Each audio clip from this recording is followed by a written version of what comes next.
Jumlah korban tewas akibat serangan Israel di Gaza kian melonjak.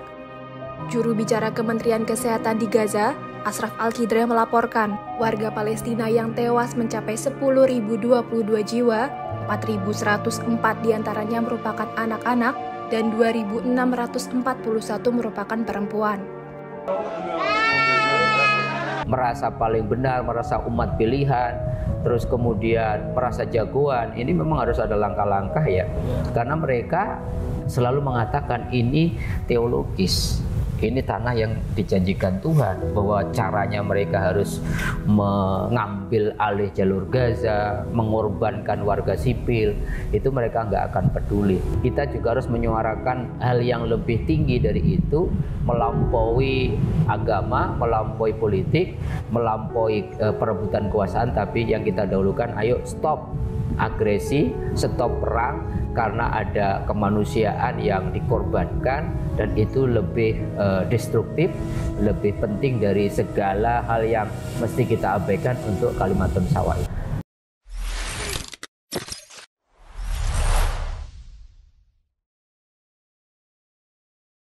Assalamualaikum warahmatullahi wabarakatuh. Kita berjumpa kembali di channel Tauhid Cinta. Kali ini kita akan membahas mengenai akar masalah konflik antara Palestina dan Israel. Pertanggal 12 November, korban yang telah jatuh sekitar 11.200, luar biasa banyaknya. Dan konflik kian memanas. Korban akan terus berjatuhan kalau konflik ini terus berlangsung.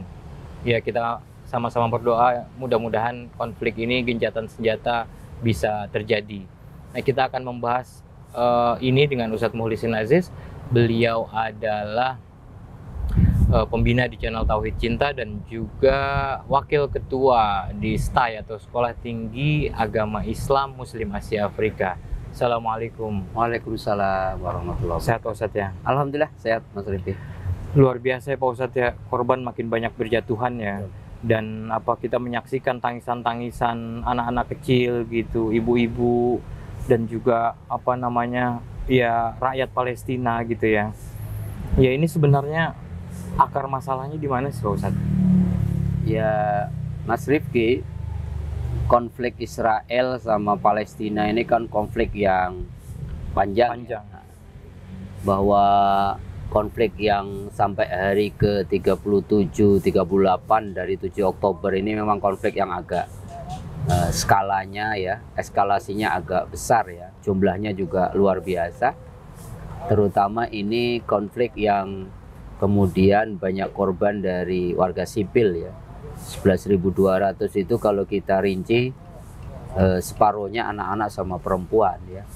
Bahkan sekarang ini posisinya rumah sakit yang ada di Palestina itu, serangan darat Israel itu sudah tinggal 100 meter dari rumah sakit. Banyak rumah sakit yang tutup karena suplai bahan bakar, listriknya juga diputus oleh Israel. Ya, bahkan sempat dibom gitu. Wilayah ya sesungguhnya secara hukum internasional kan nggak boleh ya. Rumah sakit, lembaga pendidikan, dan warga sipil tentunya gitu. Oleh karenanya memang segala ikhtiar sebenarnya sudah dilakukan ya, tetapi tidak semudah yang kita bayangkan gitu ya. Kemarin organisasi konferensi Islam sudah bersidang di Saudi, memutuskan beberapa maklumat ya. Salah satunya adalah gencatan senjata, kemudian segera harus ada langkah-langkah politik internasional untuk menghentikan dulu lah ini, minimal gencatan senjata. Syukur-syukur ada jalan keluar, misalkan ya sudahlah dibagi aja wilayahnya itu ya, Israel di mana, Palestina di mana. Tetapi kenapa ini nggak kunjung selesai? Karena rumit Mas Rifki gitu ya. Ini kalau kita baca sejarah, ini kan persoalan tanah yang dijanjikan oleh Tuhan. Jadi klaim-klaim teologis ini kan agak susah ya, karena orang sudah meyakini bahwa orang-orang Israel yang mengklaim keturunan Bani Israel itu mengklaim bahwa Palestina itu tanah yang dijanjikan Tuhan menurut keyakinan mereka. Sementara kalau kita lihat historis, sejarahnya itu panjang sekali ya. Kalau saya mau lihat saja dari dari beberapa sejarah ya, ini kayak semacam kutipan aja ya, nggak semua sejarah. Jadi tanah Palestina ini kan pernah berulang kali dijajah oleh berbagai macam negara gitu. Ini kan diawali dari sesungguhnya Bani Israel yang kita tahu dalam Al-Quran digambarkan umat yang istimewa, umat pilihan, cerdas-cerdas. Tapi pada saat yang sama Bani Israel ini satu umat yang sering banyak membunuh para nabi dan rasul mereka, sering mengubah-ubah isi kitab suci. Dan ketika zaman Musa, Bani Israel itu kan pernah diselamatkan dari Fir'aun, sempat kemudian singgah di Gunung Sinai, dan kemudian sama Nabi Musa Allah tawarkan beserta pengikutnya Bani Israel untuk memasuki tanah yang dijanjikan itu, yang sekarang kita kenal dengan Palestina itu. Tetapi apa yang terjadi dalam Al-Quran digambarkan, di negeri Palestina itu Musa ada penguasa yang kuat, penguasa yang otoriter gitu. Kami nggak berani gitu. Sebaiknya engkau saja Musa, setelah engkau taklukkan mereka kami baru gak mau masuk. Jadi kesempatan itu sesungguhnya pernah ditawarkan Allah, tanah yang dijanjikan itu tidak diambil kesempatan oleh Bani Israel. Dan kita tahu setelah Nabi Musa, anak keturunannya kemudian kita tahu bahwa ketika Daud kemudian bisa mengalahkan Jalut, Goliat itu, kemudian tanah Palestina pernah didiami oleh Bani Israel itu sampai periode yang tidak terlalu lama sesungguhnya ya. Daud digantikan oleh Sulaiman. Setelah Sulaiman itu terpecah jadi 12 suku itu yang kita kenal dengan Bani Israel itu. 10 suku tinggal di Palestina sebelah utara dan 2 suku bertempat tinggal di Palestina Selatan. Cuman persoalannya dalam sejarah 10 suku yang ada tinggal di utara ini hilang. Kemudian berangsur-angsur tidak ada juntrungannya. Hilanglah generasi itu, dan yang di selatan kemudian juga hancur karena diserang oleh kelompok-kelompok yang kita tahu. Yunani juga pernah menguasai Palestina, Romawi pernah menguasai Palestina, sehingga tinggal ketika mereka dikuasai oleh Babilonia, maka suku yang di selatan ini, terutama sukunya Yehuda itu diungsikan ke Irak. Tapi di sana kemudian mereka terpaksalah kemudian mengikuti apa yang dikehendaki oleh mereka, yang kita kenal kemudian menjadi cikal bakal Yahudi itu, Mas Rifki.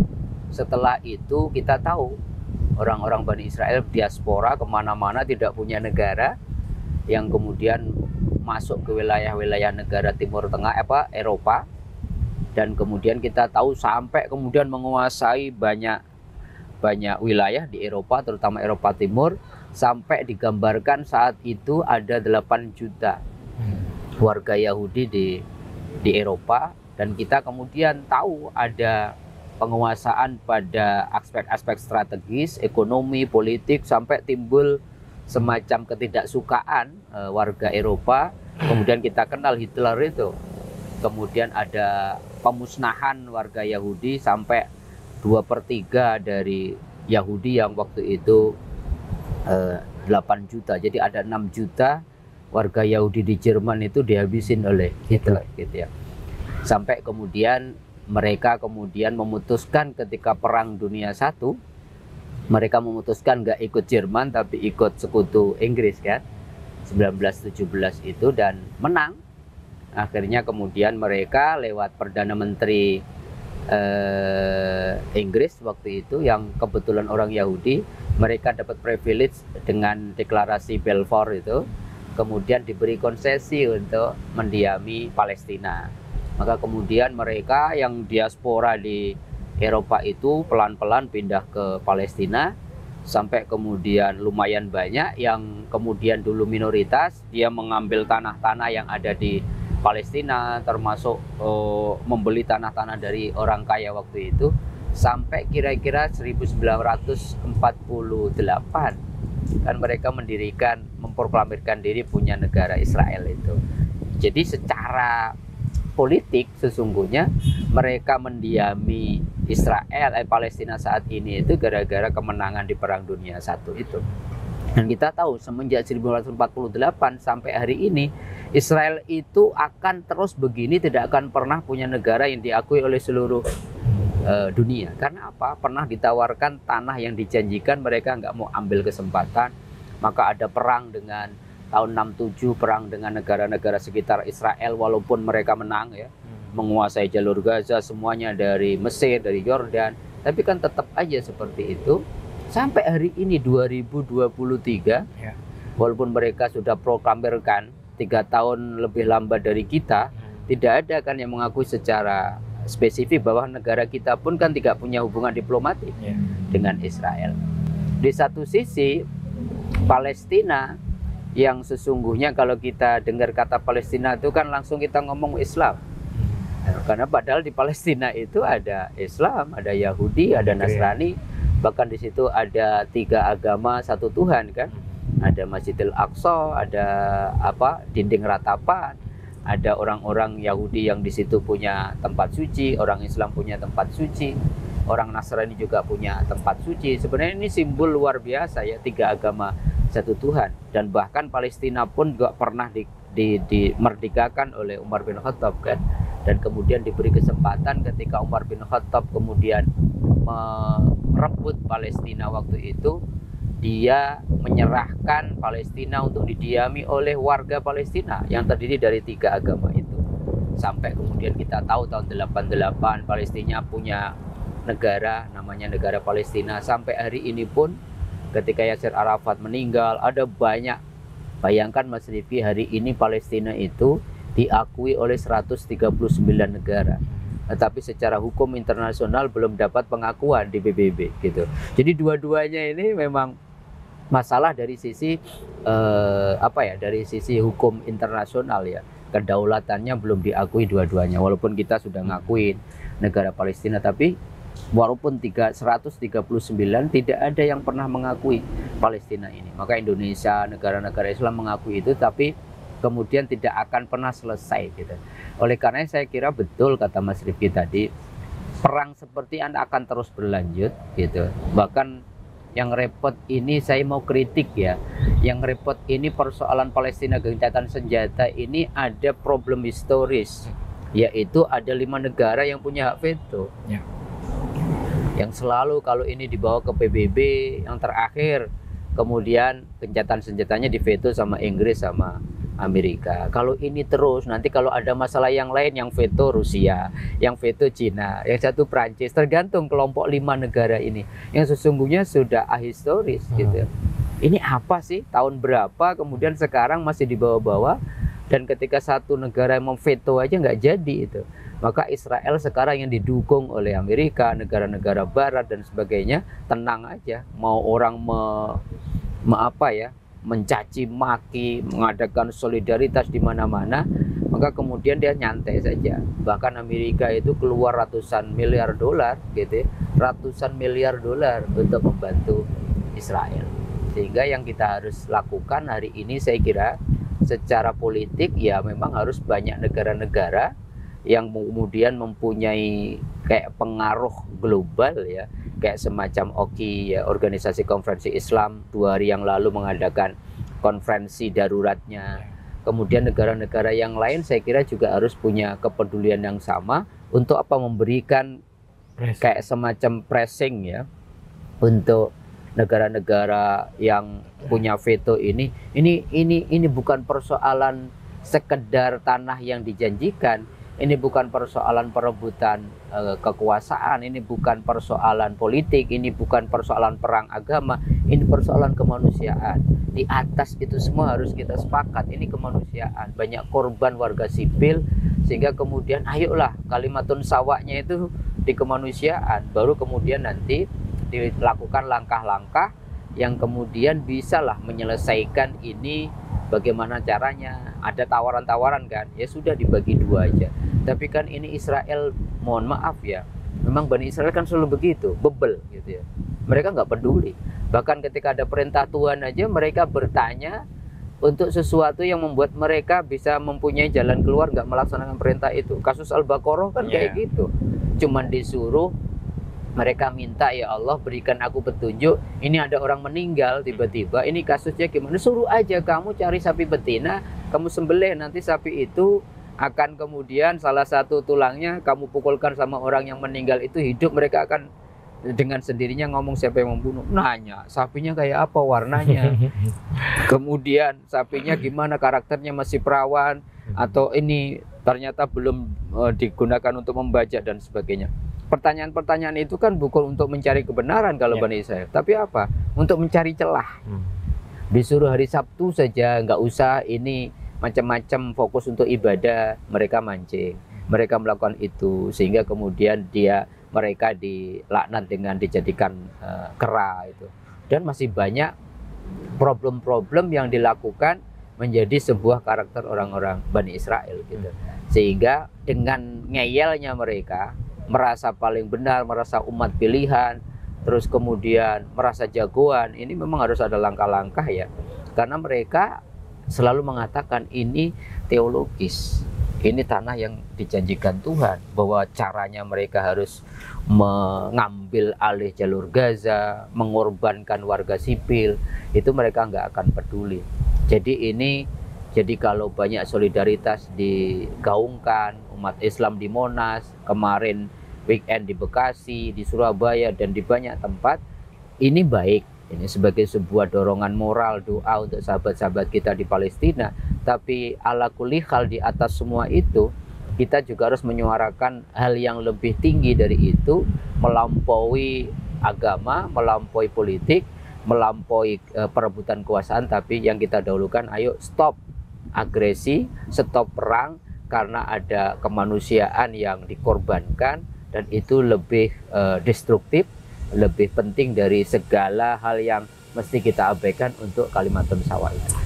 Oke, Pak Ustadz, ya kalau kita balik lagi flashback ke sejarah, kan kita punya hubungan yang cukup dekat ya dengan Palestina. Palestina yang pertama kali mengakui kemerdekaan Indonesia.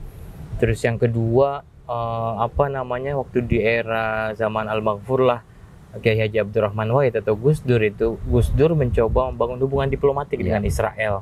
Ya dengan tujuan mungkin waktu itu bisa ikut terlibat atau berdiplomasi untuk bagaimana kemerdekaan Palestina. Nah sekarang ini kan jangan-jangan gitu hubungan diplomatik ini memang perlu lagi dihidupkan, atau memang tidak perlu lagi hubungan diplomatik ya, kita harus lewat dari OKI, dari PBB yang kita pressure gitu segala macam. Saya kira apapun kaifiyahnya, apapun jalur yang bisa menghentikan itu semua baik dilakukan ya.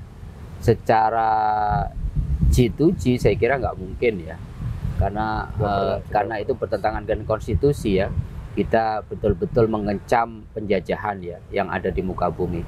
Tetapi kan ada jalur-jalur yang lain, diplomasi budaya, diplomasi kultural yang dilakukan oleh Gus Dur itu kan mencoba membuka dialog-dialog teologis, dialog-dialog kebudayaan, yang dengan itu Gus Dur sangat dihormati. Paling tidak apa yang disampaikan Gus Dur menjadi pertimbangan pemangku pengambil keputusan di Israel gitu. Dan itu kemudian kan dilanjutkan oleh Ketua PBNU sekarang ya, Gus Yahya Stakuf itu kan kemudian terus membangun kerjasama, sering mengadakan dialog-dialog kebudayaan dan antar agama di Israel bahkan gitu. Bahkan beliau punya forum khusus dengan Israel untuk membangun itu gitu. Artinya apa? Nih jalur kayak gini perlu juga dilakukan, jalur diplomatik. Kemudian kalau memang secara konstitusi resmi negara mengakui Israel tidak bisa dilakukan karena melanggar secara langsung konstitusi, ya mungkin kita hindari. Tetapi ala kulli hal, di atas itu jalur-jalur yang lain yang bisa memaksa dalam tanda petik ya Israel untuk menghentikan ini, terlepas apapun alasan mereka membombardir Palestina dengan dalih tanah yang dijadikan Tuhan, itu harus segera dihentikan. Maka upaya-upaya negara kita yang ikut andil dalam pembukaan 45 membangun peradaban perdamaian perdamaian dunia itu saya kira mesti dilakukan. Oki sudah bersidang darurat, kemudian langsung setelah dari Saudi Presiden Jokowi langsung ke Gedung Putih gitu ya, bertemu dengan Joe Biden, paling tidak untuk menitipkan pesan-pesan darurat maklumat dari Oki itu.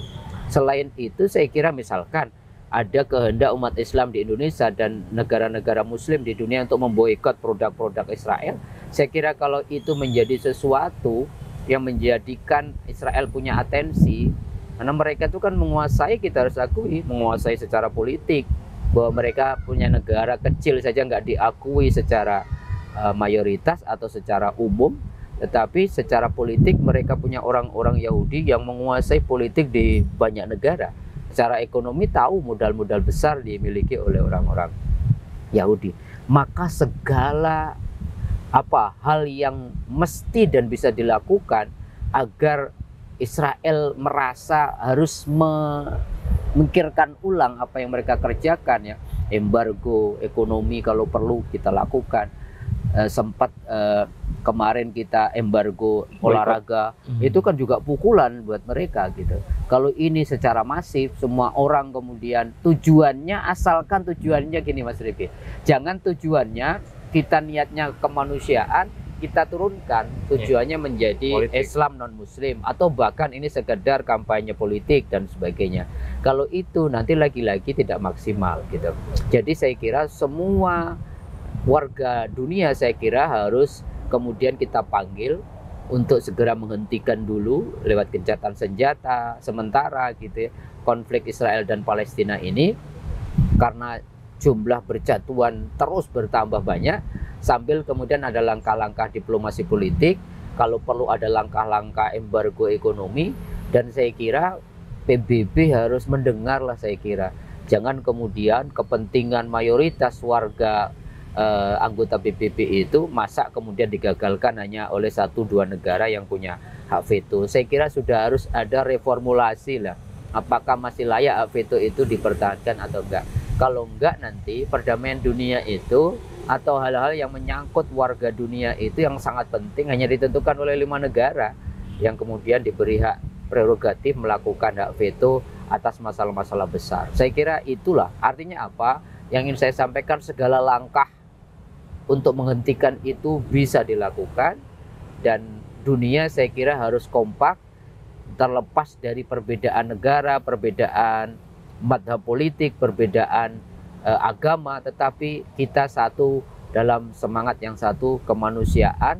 Ada korban warga sipil yang banyak berjatuhan, harus segera dihentikan. Oke, terima kasih Ustadz, luar biasa ya. Ya, Indonesia telah merdeka sekitar 70 tahunan ya. Dan Palestina yang pertama kali mengakui kemerdekaan Indonesia, tapi sampai saat ini Palestina masih belum merdeka. Dan kita bisa bayangkan bagaimana dulu para pejuang-pejuang kita berkorban dalam kemerdekaan Indonesia, dan mereka sekarang sedang sedang perjuangkan kemerdekaan mereka gitu, bangsa Palestina. Ya, mari sama-sama kita dukung itu, kita menggalang solidaritas, kita melakukan berbagai hal untuk saya kira Indonesia nggak pernah mundur 1 senti pun ya, bahwa yang pertama mendukung terus memperjuangkan kemerdekaan Palestina, salah satunya adalah negara kita. Oke, terima kasih Ustadz ya, semoga bermanfaat buat kita semua. Ya, semoga kita berdoa bersama-sama, semoga Palestina terbebas dari penjajahan, penderitaan, dan juga bisa merdeka, dan gencatan senjata bisa terjadi gitu. Terima kasih, mohon maaf atas segala kekurangan. Wassalamualaikum warahmatullahi wabarakatuh.